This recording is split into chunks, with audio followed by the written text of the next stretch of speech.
Qadrli do'stlar, biz Istanbuldan 400-500 km uzoqlikda Çanakkale'ni Ayvalık degan joyiga. Bu tam dengiz bo'yida bir ro'y to'xtadik, Asnof degan bunaqa parkovkasiga mashinani qo'yib, o'zimiz ovqat olib, hozir mana shu ko'chasida bog' bor, ko'chasida usulda qo'ygan. Yo'l olib yana dars yo'lga otlanamiz. Bu yerda ham bunaqa kemachalar bor ekan, arendaga.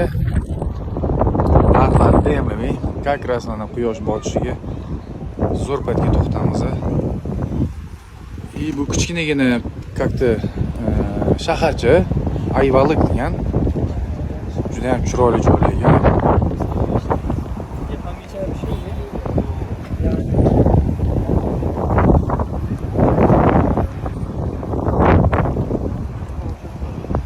Детki plashatkalari bor ekan, bolalar ham o'ynashyapti. Havosi ham zo'r dengiz bo'yida.